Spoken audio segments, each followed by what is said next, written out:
Do you breathe purple and gold? Are you ready to hoist the colors? Now, time for the most in-depth look at the world of ECU athletics. Welcome in to Hoist the Colors with your host, Stephen Igo on 94.3 The Game. Watch the show live on Facebook and at 943thegame.com. Now, here's your host, Stephen Igo. Welcome in, Hoist the Colors on a Wednesday, January 29th edition of the program. Very excited about today's show. We're live on X, YouTube, and Facebook. If you have a question, a comment, a concern over the next hour, drop it there. We'll do our best to get to it. But we've got quite a cast today because we are talking East Carolina baseball, and specifically we're having a Bucs on the Pond podcast special. You can catch this show on the Hoist the Colors podcast channel during the ECU baseball season on Sunday or Monday nights. We got to confirm what we're doing. I believe Monday nights is the plan. But let's introduce today's cast, and we will start with a guy you know well from this show, Behind the Glass, Philip Pilkington. He is not usually a part of the Bucs on the Pond podcast, but he is here today. So how's it going, Philip? It's going okay. You know, I'm happy that you guys let me crash your Bucs on the Pond. I appreciate it. But, you know, we teased a fifth member, and he claims he's on his way, but he's late. We didn't tell our fans who it would be. All I'm going to say is we're going to give him a lot of heck when he gets here because he's late, and I'm sure he's listening driving over. You better floor it, buddy. We're going to kick your rear end when you get here. Pretty sad to promote a special guest and him not even be on time to the show. And quite honestly, I kind of regret even promoting him. I want to just delete his existence, but we'll see what happens when he shows up. So let's go to the real Scott Lorbatcher. He is with us. He is never late for the Bucs on the Pond podcast, even when he's putting his kids to sleep, even when he's working. How's it going, Scott? Doing one of those two things right now, so going pretty well. Well, glad to have you here, man. And our fourth member, Jonathan Wagner, making one of two appearances today on 94.3 The Game program because he'll be on the Patrick Johnson show later. Wags, hope you are ready to talk. Yeah, I mean, you guys know me. I can talk all day about ECU baseball, and it's a great time of the year, so I'm fired up. All right, let's get into it, gentlemen. So we'll start with Wags and Scott here because Philip and I have really had plenty of time to discuss ECU Baseball Media Day, which we held on Monday inside the team building over at Clark LeClaire Stadium. And I know, obviously, Wags was there representing On 3 Sports, and Scott Lorbatcher has watched, I believe, every second of every video. So early takeaways from Media Day. We'll start with Wags. What stood out to you? Yeah, I think there's a lot of unknown on this team, and I think the coaching staff is okay with that. And obviously you lost a lot, but you bring in a lot of new guys in, whether it's transfers or freshmen. And I think they're racing. They might start out slow out of the gate, find a little bit to find the team they're going to ultimately be. But I think that excites the coaching staff a little bit. Pitching lineup everywhere. I think there's new faces and a lot of guys that could become great ECU baseball players in time. And you don't really know who those guys are going to be, at least for this year yet. So it might take you a little bit to get to your ceiling, but I do think the staff has a quiet confidence is what I sensed from Media Day. You know, again, they admit it. It might take a little bit. I think they are confident ultimately in what they could become down the stretch. Scott, what stood out to you outside of Cliff Godwin getting a little emotional once again during your time watching Media Day videos? Yeah, make sure you get a program on your way into the stadium because there's a lot of new faces, 27 new players, and a lot of versatility within those players. So you're going to see guys playing all over the field. You know, even within the rotation, you'll see guys like Norby. You know, maybe he swings to the weekend. Maybe he, you know, is kind of the Danny Bill role from last year. So it's a lot of unknowns, but a lot of versatility within the program, and I think that's something that you'll have to see play out over months and not weeks as the season starts. All right, it is the Bucs on the Pond podcast on this Wednesday edition of Hoist the Colors on 94.3 The Game. And general expectations, guys, for this season are, I guess, to an extent, all over the map. I've kind of said this team probably has the lowest floor of any ECU baseball team in recent memory, but also has a pretty high ceiling. And, we don't know exactly what all the talent looks like. We'll figure that out starting here in a couple weeks. But just seeing scrimmages, I think they've got some big arms. I think they've got a chance to, again, host a regional, finish the year ranked. How much of a surprise was ECU not being ranked to you, Scott Lorbatcher, and do you feel like the Pirates will use that as motivation? Yeah, I thought based on reputation alone, we would end up in the 23 to 25 spot. Didn't happen. I think that the teams that are ranked are all, deserving of being ranked. And, if an ECU or WVU was in that back end instead of one of those teams, I wouldn't be surprised either. But, I looked at the odds this morning on teams making it to Omaha, and we were tied for 23rd with, I think, Arizona. So I think we're right there on the edge. I think these first couple of weeks will be a proving ground for the Pirates on whether or not they deserve to be in the top 25. Obviously, Mason's not a very good team. They got blown out a bunch of times by good teams to start last season. But then Campbell on a Tuesday, and then follow that up with UNC. If you start the season 6-1, 5-2, take a series against UNC, you'll be in the top 25, and it'll happen quick. And then once you get that momentum, you can hold on to it and carry it to a top 16, or I don't even think top 8 is completely out of the question, just based on how much better I think our schedule is non-conference this year compared to last year. Yeah, it's one of those things as our special guest walked in the door just now. We'll introduce him in a second. It's one of those things with the schedule, Wags. I mean, look, you have the chance to prove it almost immediately out of the gate, as Scott Lorbatcher was saying. And I know that, yeah, it'd be nice to be top 20 or whatever preseason, but top 25. But I almost feel like maybe this is a best-case scenario because you're going to get that chip on the shoulder mentality back in the dugout. Yeah, for sure. I think coming in, and we texted to no ends about this, but I didn't think they should be ranked preseason just because you did lose so much. I mean, Dixon Williams and Riley Johnson are your two returners pretty much that played a prominent role last year position player-wise, and pitching, it's Ethan Norby pretty much. And so for that reason, I didn't expect it, and I don't think they should be yet. But I do think that they will be ranked within the first month of the season, and once they do, I'm not sure if they will fall back out. But yeah, I mean, that UNC series, I mean, they're highly ranked, but they lost a lot too, and their rotation is kind of the best part of their team, and they have two guys coming back from major injuries. So you have an opportunity there, and then, Coastal's a good one. The Classic is a good weekend too. So you have a lot of opportunities to prove it, and I do think as, kind of find their footing throughout the season, then, yeah, like I said earlier, just a quiet confidence. I think they're going to find their footing, and they're going to play some pretty good baseball around midseason. But yeah, I like the chances this team has. All right, Will Landon in the chat says, "What's up, boys? Looking forward to another season of Pirate baseball." Speaking of checking in, Scott Rogers is our special guest. Scott, you made it.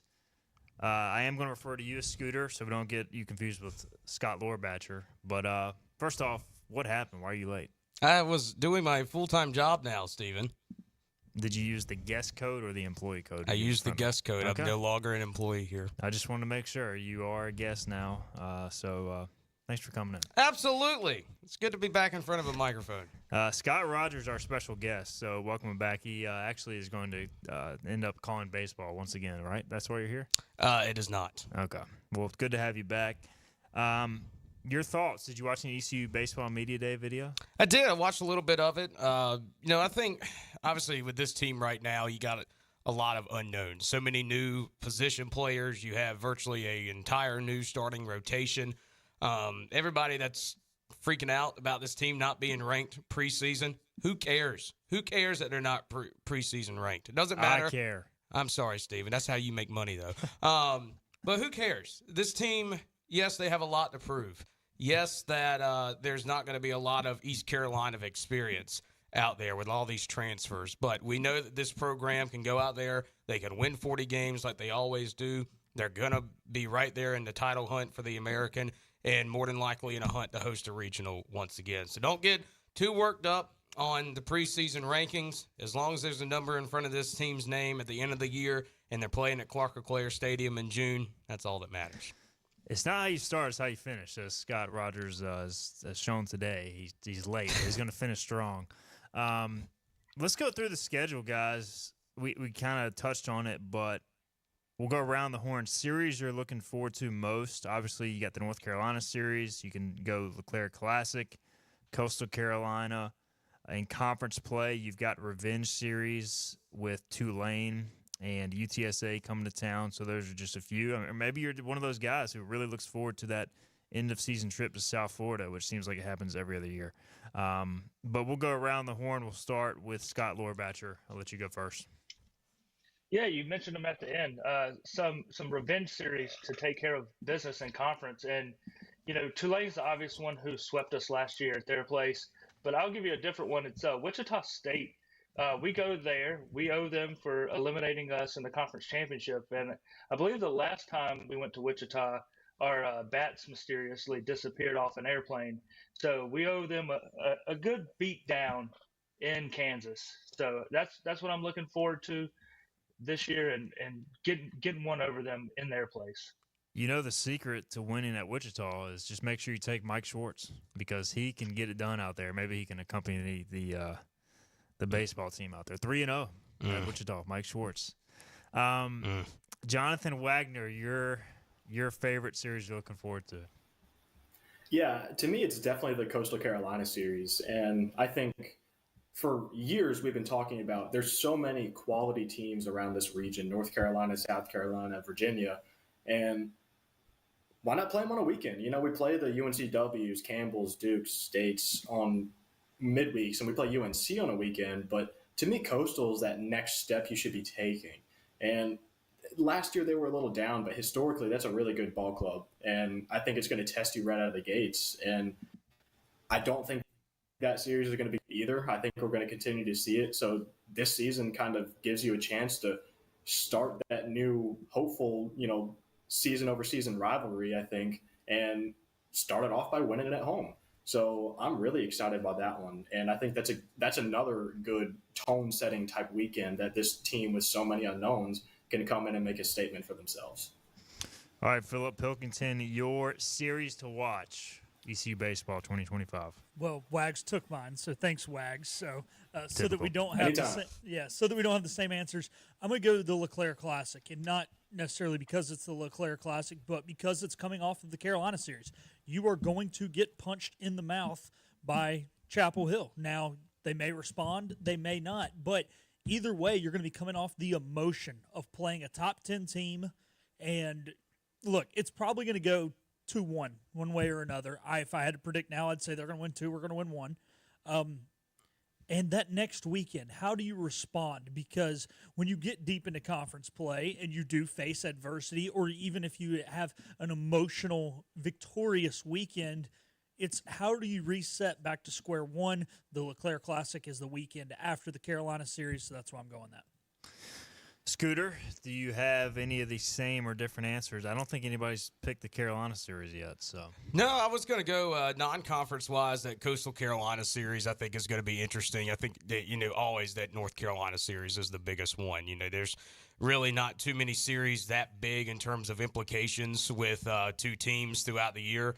But the Coastal one's interesting just because East Carolina really has not played Coastal Carolina in the regular season recently. I can't ever remember them playing it. It was probably early 2000s, back when the last time that happened. Obviously they've met in the postseason a couple of times here, but that'll be a good non-conference series at home. It certainly will be energetic. And then, as Scott said, the Wichita State series, I think, is going to be the biggest one in terms of conference play. Wichita State returns pretty much everybody from last season's club. They were right there to win the American tournament last year. If it wasn't for Tulane's walk-off homer, they probably would have won that. But that series right there, I personally think will decide who wins the American regular season title. I'm really looking forward to Tulane and UTSA coming to Greenville after last year. ECU struggled on the road in both of those venues. Specifically, UTSA, Tulane will have some players and somebody by the name of Corey Glore that are familiar with Who? Clark LeClaire Stadium. Soon, we're going to be saying the same thing about Scooter Rogers soon. Who? Well, true. But UTSA guys, I don't know, something about their attitude rubbed me the wrong way last year, and I think they're going to get introduced to the jungle quite well this year. I agree with you. That was the press box as well that had no floor, essentially. So I have different reasons I want to beat them. No floor. Oh yeah, it was a brand new press box. It was plywood. That was their floor. But yes, that team certainly had the best way I described it to some people was it was a very JUCO feel program where they talk crap the entire game. Obviously we saw a little bit during that series where Cliff Godwin and I think Pat Hallmark is their head coach's name, got into it a little bit during one of the games. It was very chippy. East Carolina obviously didn't play well that series. That was the Friday night game that Trey Savage ended up losing, I think his only regular season loss of the year, if memory serves me correctly. So that certainly would be more of a revenge series, but that I think UTSA is going to get a very warm welcome to the jungle when they come to Greenville for the first time. Just real quick, though, with Scooter's point, 2006 is the last time we played Coastal in a regular season game. It was we played a home-and-home that year. We won here on May 10th, and then 6 days later we went to Conway and lost. So. Look at Phillip. Yeah, That's just great. Going through the archives. Let's get a break in. We have some pitching questions from Johnny Robertson, by the way, who I met. I can confirm he's a real person. Met him at the scrimmage this past weekend. He's not a bot that's spitting out stats. He's got a pitching question, and then we got Chuck with a pitching question as well. So I'll tell you what, we'll do pitching next, and then we'll talk about position players the segment after that. This is Hoist the Colors, Bucs on the Pond preseason special. We'll be right back after this. Acre Station Meat Farm, along with Lane Angus Beef, bring you Farm to Fork Beef. Stock your freezers now with affordable beef boxes, just in time for the grilling season. Farm to Fork Beef brings quality local beef to your family. From your traditional butcher shop, Acre Station Meat Farm. Come on down to Acre Station Meat Farm and find out why we're #1 in fresh cuts and friendly service. Acre Station Meat Farm, Highway 32 North, Pinetown. Living easy is the sound of children laughing as you make memories with neighbors and friends. It's the sound of nothing at all. It's the smell of the salt air. Hear the waters against the marsh grass. See the beauty of our coast. Bow Coast, located in Beaufort, North Carolina. Southern Living's best small town. Other restaurants claim their food is fresh and fast, but are they friendly? At Moore's, you're treated like family the minute you walk into their doors. With locations in Winterville, New Bern, Swansboro, Morehead City, and Jacksonville. We've been practicing what we preach since 1945. At Moore's, our barbecue is slow cooked and smoked over real wood daily until it's so tender it's falling off the bone. Combined with our fresh chicken, cooked-to-order seafood, and homemade fixins, we're sure you'll agree. If it's not Moore's, it's less.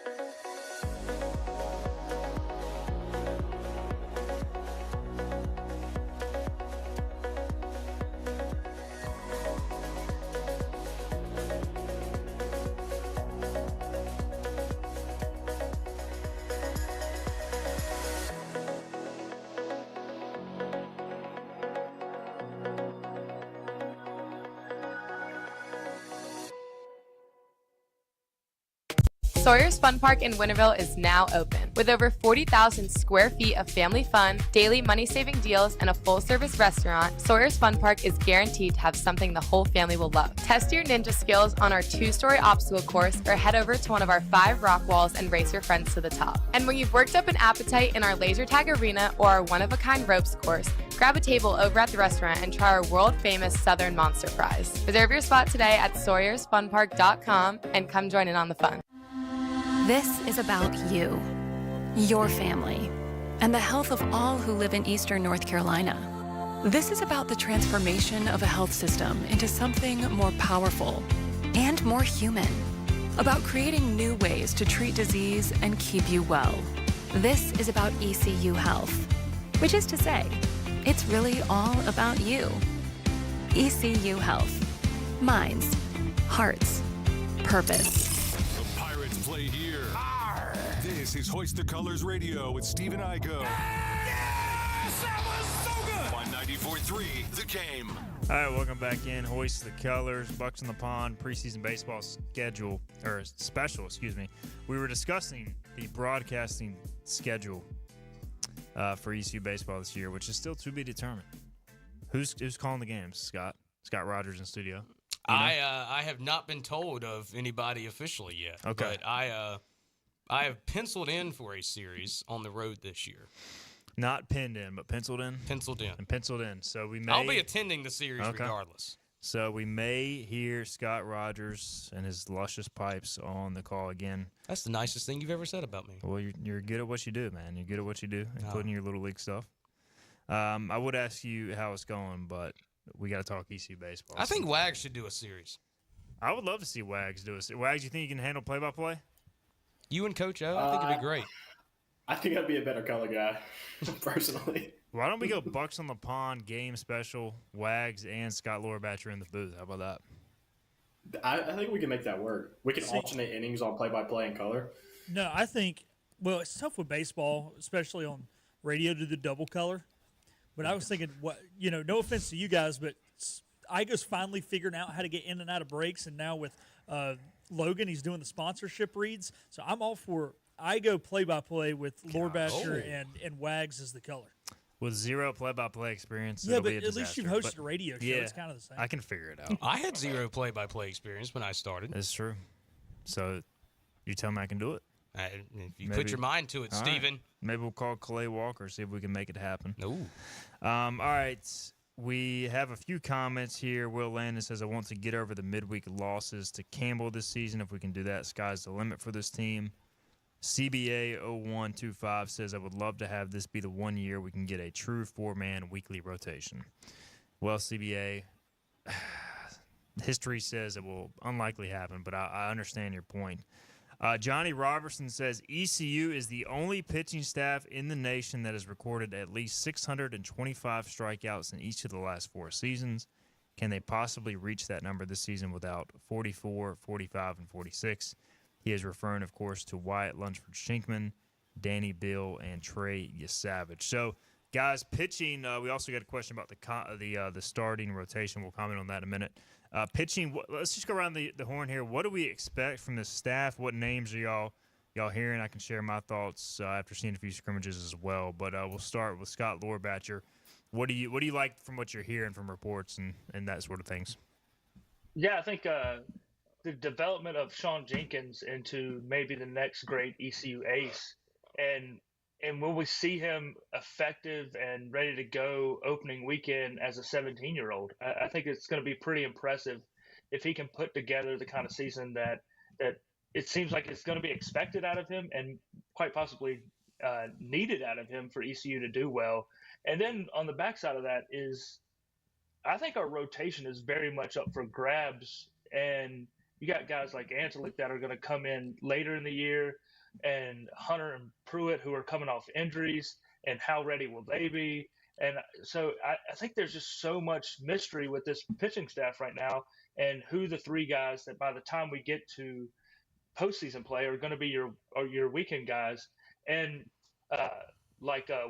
whoever it was, I forget who made the comment, but can we finally get a Tuesday guy? That's been a hill that I've been ready to die on for 3 or 4 years now. And I would love to see somebody, whether it's Pruitt or Hunter, whoever is not the Sunday guy, get that role and just thrive in it in case there is an injury to a weekend guy, so that they can backfill that position with somebody who has starting experience and has been starting all year long.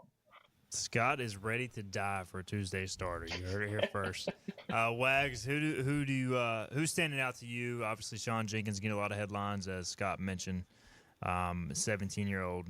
He's been up to 96. When I saw him in this past weekend scrimmage, he had a second and third, nobody out situation, got out of it unscathed. So he's got some maturity, pitchability. But other names stand out to you? Yeah, I mean, Jenkins is obviously the guy that is the top of mind, and for good reason. He's really good from the sound of it, and I think there's a chance he pitches on Friday to start the year. But to me, Ryan Towers, the staff had great things to say about him. The players had great things to say about him.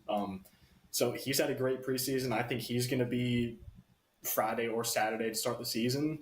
But, I mean, you're looking to the point of the 4-man rotation. I think there's so many pitchers they added and so many that could start and so many that are preparing to start right now that I do look back to that 2022 season where, and Austin Knight talked about this on Media Day, but it was very calculated, everything they did. To us on the outside, it looked a little chaotic. Ryder Giles coming up to Friday nights, and pretty much weekend you have a different rotation. But the goal in doing that for them was to have guys ready in the roles they envisioned for them by the time you got to the postseason.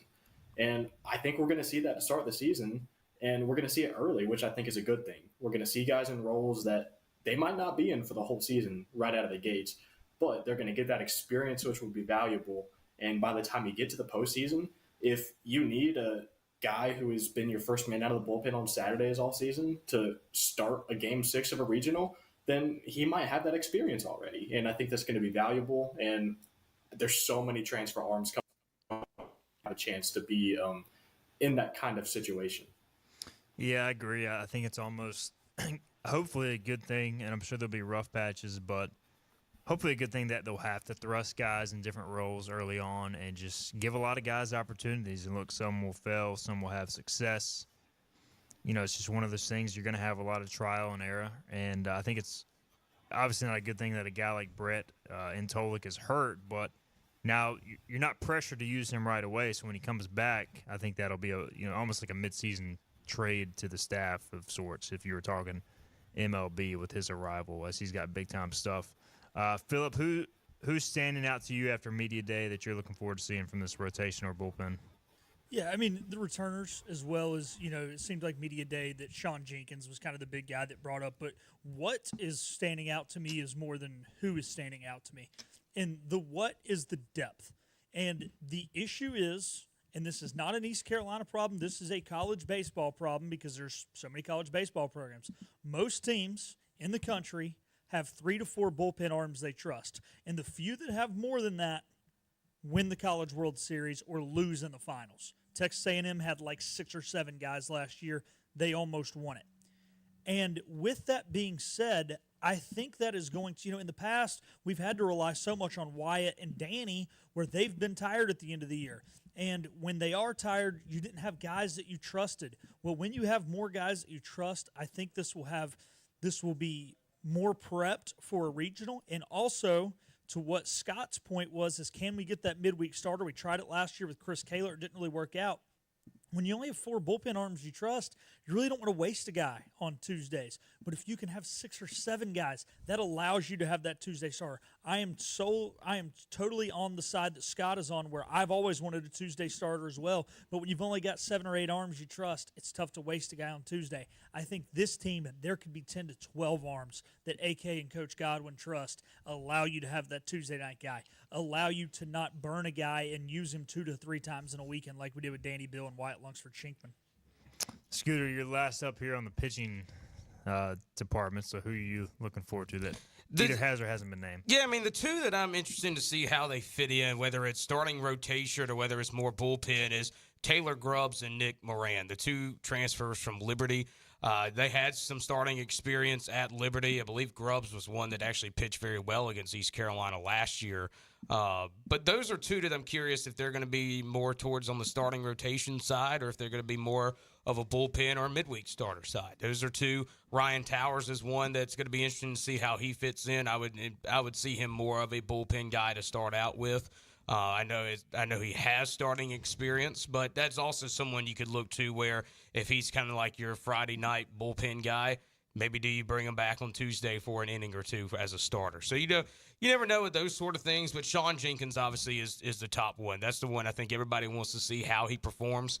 It is going to be tough to throw a true freshman out into a starting rotation just from a mindset standpoint, because you never know. I mean, let's say he goes out there and gives up 3 runs in the first inning on opening weekend. That obviously is going to be a confidence thing, right? So be balancing that, but I clearly think that Sean Jenkins, everything on paper from what I've been reading, from what I've heard from these scrimmages, certainly could be a future first-round pick out of East Carolina. All right, Kaysen Rameli has entered the chat. He says, Jackson DiLorenzo legacy season incoming. So he is going to go with the sophomore right-hander who has had a pretty good offseason. Ryan Cole adds pacing Sean Jenkins through the season is going to be the biggest challenge with him. And, yeah, I think he's going to start the year in the rotation, but how do you manage his innings? Because it's such a long season as a freshman. That'll be a challenge for sure. All right. Chuck wants to know, can anyone predict the starting rotation? So, I mean, we can all try, Chuck. So, two things here. How it starts is 100% not going to be how it finishes if any ECU baseball season is indicative of this year. You know, just from me watching scrimmages, you know, I think you're going to see Jenkins in the rotation. When I was out there Friday, Jake Hunter started the Friday game through an inning and then was taken out due to pitch count.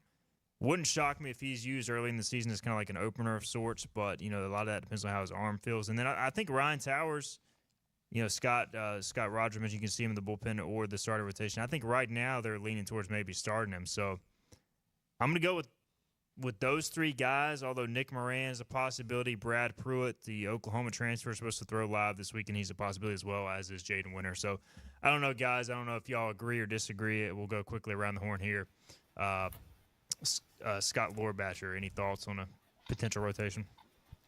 Yeah, I had Towers as your Friday night guy to start the season, followed by Jenkins, and then Hunter on Sunday, who's a guy that has been really good the first time through the lineup, but has struggled with the second time. And usually by the time you get to Sunday, it's more of a bullpen day anyway. But I do think you'll see a different three by the end of the year. Wags? Yeah, I'm willing to go out and say I think Sean Jenkins is going to start on Friday, and that's the vibe I got. And I think Ryan Towers is going to be Saturday. And Sunday, I think it's going to be someone like Moran. But I think within the first 4 or 5 weeks of the season, we're going to see 3 different starting combinations over the weekend as well. And I do think Brett Antolik will be the Friday night guy by the end of the season once he's back in full strength. Bill? I like the names of Jenkins, Towers, and Hunter. I don't think Jenkins is the Friday night guy the first week, just solely because the fact you're at home, the jungle's going to be rocking. You don't want the first guy that touches the baseball to be a 17-year-old. I think it could be Towers, then maybe Jenkins, and then Hunter. Hunter will probably just be an opener the first week due to pitch count. Obviously, he'll increase. And I know that sounds a little weird because normally you don't like to change up the rotation week 1 to week 2 if you can help it. But because everyone will be on their natural week 1 pitch count and will hopefully only throw 65, 70 pitches, it'll be a little easier to pitch a guy on a short day's rest. Scooter? I'm going to go Nick Moran Friday, Sean Jenkins on Saturday, and then either Ryan Towers or Jake Hunter on Sunday. And the reason I put those two there is not knowing exactly what Jake Hunter's injury status and his rehab status is going to be heading into that Sunday, but I think one of those two will get that role. I agree with y'all. I think the biggest thing is Brett Antolik and Brad Pruitt at some point will be in the rotation. This summer, Brad Pruitt, Oklahoma transfer with the Newport Goals, teammate of Dixon Williams, 6 appearances, 3 starts, 1.59 ERA, 39 strikeouts against 9 walks in 28 innings. So I think he's got this stuff to be in the rotation as long as he's healthy, and then obviously Antolik as well. So how it starts is not going to be how it finishes, but there's your potential look at the rotation, and it'll be interesting to see how it unfolds. All right, we'll get a break in. We'll come back. We'll talk position players on the other side. This is Hoist the Colors. Hi, I'm D.R. Alligood. And I'm his daughter, Jessica. For 11 years, we have built quality driveways and parking lots for both your residential and commercial needs. We also offer free on-site quotes to have your custom driveways built the way you want. 252-946-1227. Looking for a great deal on a new Nissan? At Greenville Nissan, we've got a great selection of new Nissans for under $30,000. The stylish Nissan Sentra, offering top-notch fuel economy. The Nissan Altima, known for its comfort and technology.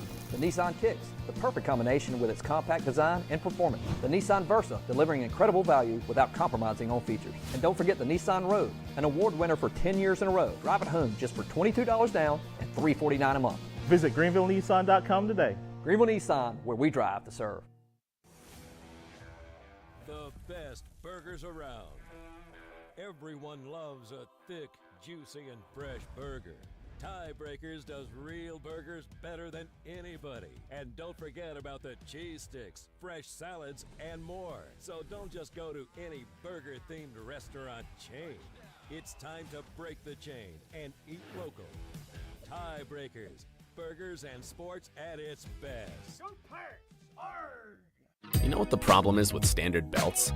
Usually you have to choose between too tight or the opposite, too loose. But with Anson Belt and Buckle, you don't have to choose. We got rid of the holes and instead have a track system designed for micro-adjustability. That way you can enjoy a perfect fit every time. Anson Belt and Buckle. Find your perfect fit today.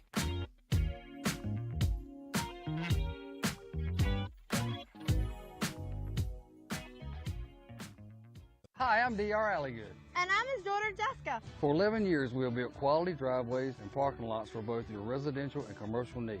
We also offer free on-site quotes to have your custom driveways built the way you want. 252-946-1227. Your confidence makes everything look good. You see the world in vivid color, not black and white. Swing through your neighborhood Fantastic Sam's Cut in color.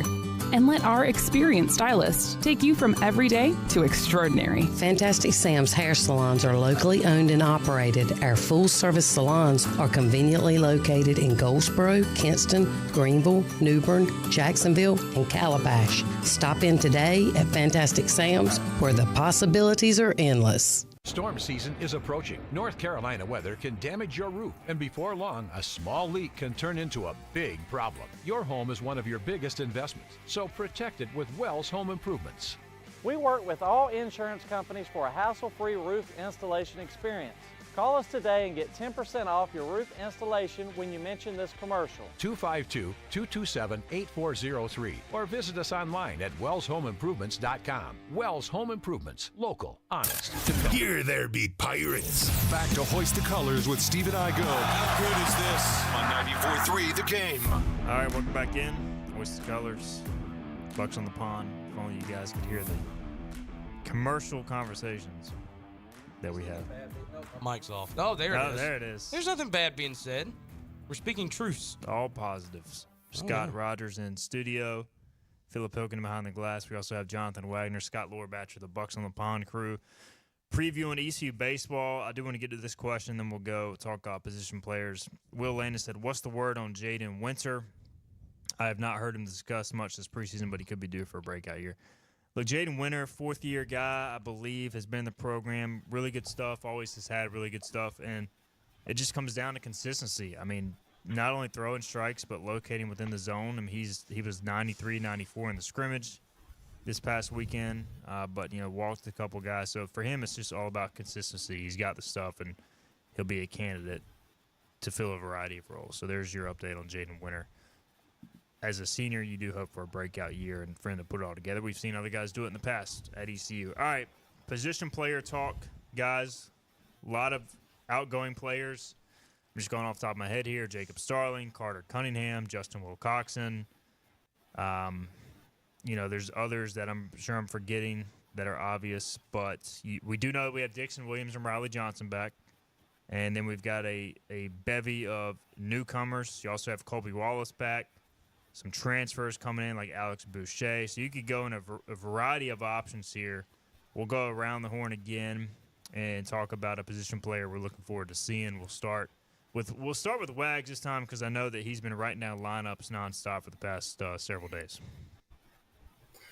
Days. I've been doing it for weeks. I've been ready for baseball for a while. But, yeah, so, I do think there's a lot of options with so many new faces. I think we're going to see 2 to 3 freshmen in the opening day lineup, but a guy I have my eye on is someone who was here last year, didn't play a whole lot, but Keenan Bowman. I think he came in as an infielder, I'm pretty sure, and he's kind of played a lot of outfield lately, filled in for Riley Johnson in center field, but I think that's a guy, if you can get him going, and he can play a corner outfield spot, probably play plus defense.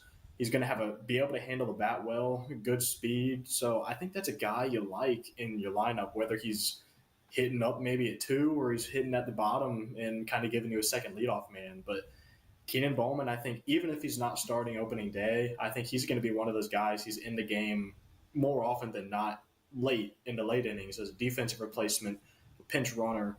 and I think you can trust his bat as well. So that's the guy I have my eye on, and we'll see. I do think there's so many new faces. Who knows what's going to happen with lineups and that kind of stuff. Yeah, I do like Bowman. He's kind of every scrimmage I've been out there, he kind of just shows up making a play here or there. As far as whether it be outfield, at the plate, he just has been kind of a consistent flash guy. So looking forward to him getting a shot this year. What about you, Scott Lowerbatcher, as far as position players? Yeah, so Dixon Williams is a guy that had some really big moments last year, but he was never like the face of the program guy. And I think this year is his turn to be that guy. It's his turn to be the JJC, the Bryant Packard, the Alec Burleson of the 2025 team, and just how he thrives in that role. He's a guy that's going to play probably all over the infield a little bit. So it'll be really cool to see him develop into that middle of the order, just dude that is kind of exemplifies ECU baseball. And I'm really excited to see how he takes that on and runs with it. Philip Pilkington, what stands out to you about these position players? I'm going to go with Walker Barron here. Usually freshmen do not see a lot of the field at catcher under Cliff Godwin, and he didn't play a lot. However, there was a lot of time that J-Dub was in the lineup and McChrystal was in the DH spot. That told us how much confidence Cliff Godwin had in Walker Barron, because if something happened to J-Dub, he couldn't bring McChrystal in or he'd lose that DH spot. Barron still played more than any freshman catcher in a long time. You have John Collins coming in, the Boston College transfer, who's a grad student. So you have an older guy, not really sure who's going to be the starter at that position, but they are very high on not only the abilities on the field of Walker Barron, but they've talked about his IQ. There are some things that catchers are now expected to pick up on in baseball, make certain calls audible the infield that maybe wasn't asked of them 20 years ago at the collegiate level. That's being asked of guys now, and CG has a huge faith, I think, in Walker Barron. As Igo's laughing at me for some reason. No, I'm laughing at a comment. Okay. From Scooter? About me? About Scooter. Oh, yeah, there we go. I want to hear this. But anyway, so mine's Walker Barron / John Collins, so I'm kind of copping out there with two answers. But let's hear this Scooter slander. I'm for it, baby. Come on. Brady Thomas. Oh, of course. Who is quite often catching flack from Scooter, says he deserves it. This time around that Scooter is playing on his phone mid-show. So he's late to the show, now he's playing on his phone. Do you even know what we're talking about? Incorrect on playing. I was answering emails for my job, Brady, and you are I don't have a word for you right now that I can say on the radio. Big game Brady. Yeah, big game Brady only comes out of the big games. I'm sure he'll be right there in the front row for the UNC series. Who are you looking at from a position player standpoint that stands out? I think Walker Barron's one, too, just because of that catcher position. It's been so locked down the past couple of years. Walker does have a little bit of experience there. We know he can hit well at the plate. I think he probably would have been used a little bit more in the Greenville Regional last year had he not suffered that injury in the conference tournament. But not middle infield, but just infield-wise, I think Alex Boucher is another one. How he's going to progress. I think he's going to be fine defensively. Based off of numbers last year at Old Dominion, how he started his freshman year as well, was a really good power hitter and kind of trickled down as his career at ODU went on. But again, once he starts getting in, obviously now with Cliff Godwin as hitting coach, obviously you have Bryant Packard on staff now. You have so many good guys in terms of coaching here that can certainly improve him on the offensive side there. And then I'm excited to watch Riley Johnson this year. Now that he's had his shoulder surgeries done, he's hopefully not going to be in pain out there in center field like he was the past year. Just being able to see him play freely with not having to worry about injury, I think, is going to be very beneficial to him just because we know how athletic he is. We know how good he was when he was injured as well. So now being able to almost be 100% for him is going to be fun to watch. For me, I think, Colby Wallace has a chance to take a massive leap this year. I mean, he's 6'3", 210 pounds. Very physical presence at the plate, and I feel like last year he was kind of raw as a hitter, so he didn't really tap into his potential from a power standpoint. He's got really good bat-to-ball skills, and I want to see if he can translate that to a little more launch and power. I think he could have a really monster year in terms of driving in runs because we know he's got good bat-to-ball skills, which is rare for a 6'3", 210-pound guy. Obviously, we know he can pitch a little bit. So I'm looking forward to seeing what Colby Wallace does now that he can kind of settled down a little bit as a sophomore as compared to when things are going 100 miles an hour as a freshman.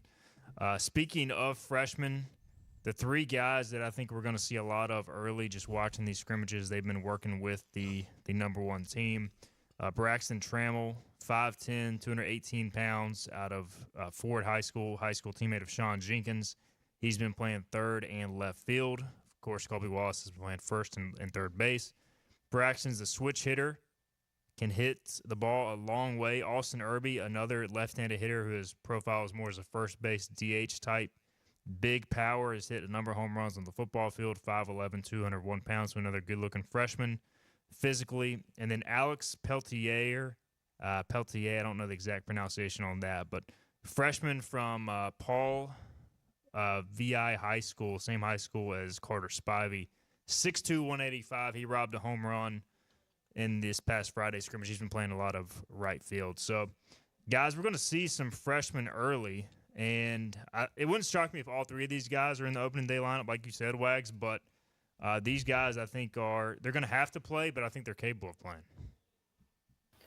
Yeah, absolutely. And you mentioned Alex Peltier. I think Riley Johnson said that he was asked is there anybody on the team who can match Riley Johnson's speed? And Alex Peltier is who Riley mentioned. And I think that says a lot because Riley Johnson is really fast.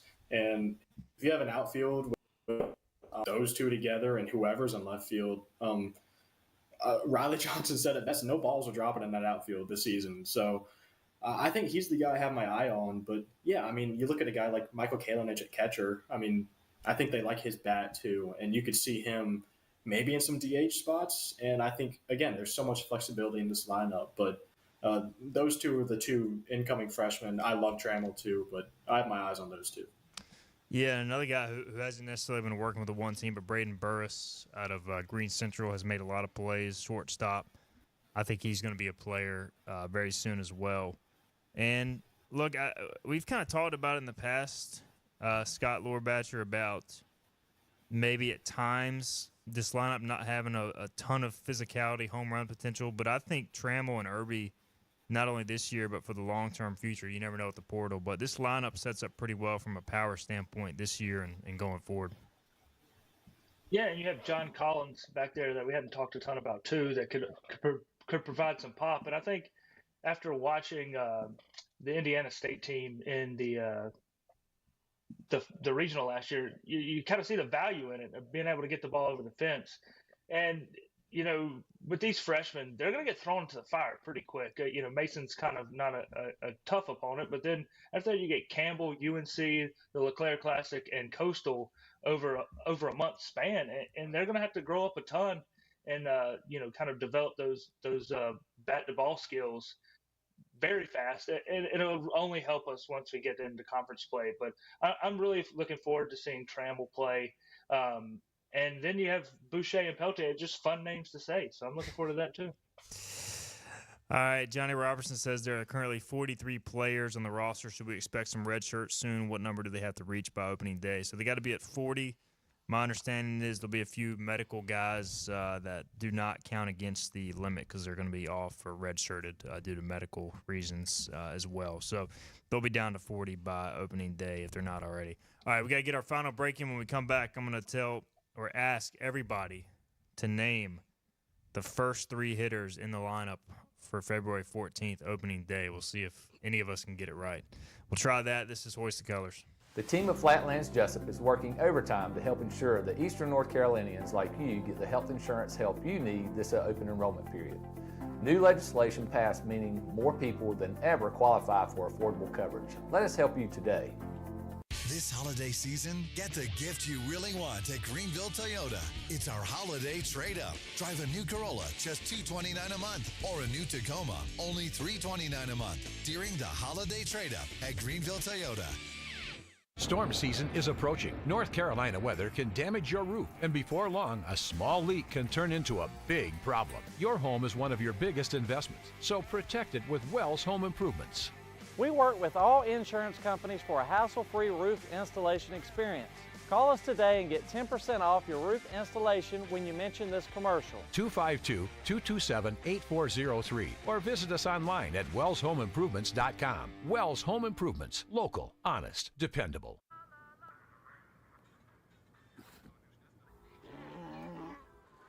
Hey, on the mountain we've got a saying.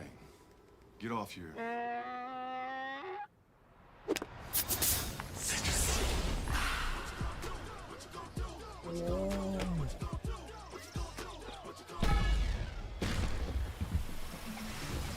Show off. Mountain Dew. The best burgers around.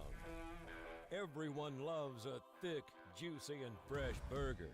Tiebreakers does real burgers better than anybody. And don't forget about the cheese sticks, fresh salads, and more. So don't just go to any burger-themed restaurant chain. It's time to break the chain and eat local. Tiebreakers, burgers and sports at its best. Everybody loves tiebreakers. Big tax credits are back. Get a 30% tax credit, up to $2,000 off your new Mitsubishi electric heat pump install. Let Comfort Master help you take advantage of the tax credits with a qualifying Mitsubishi electric ducted heat pump or non-ducted Mitsubishi electric mini splits. Mitsubishi electric mini splits are ideal for bonus rooms, garages, or sunrooms. If you need a new HVAC unit, call Comfort Master today. Call Comfort Master. Call Comfort Master. Unwrap a new Toyota for the holidays at Greenville Toyota. It's our holiday trade-up. Get a new Camry, $269 a month, or a new RAV4, $329 a month. Trade up and save at Greenville Toyota. Tired of the 1-800 numbers advertising Medicare products? Flatlands Jessup has 6 offices all throughout eastern North Carolina. Get face-to-face help from our local award-winning licensed team. Stop by today. Flatlands Jessup, your whole world covered. Back to Hoist the Colors with Stephen Igo. Drink up, me hearties, yo ho. On 94.3 The Game. All right, welcome back in. Hoist the Colors. We've got a few minutes left, so we're going to do a major challenge here.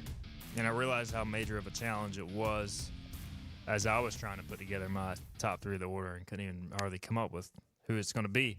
So we've got Bucs on the Pond podcast special. Final segment, Philip Pilkington producing. Scooter Rogers back in town, in studio, late to the show, but finishing strong.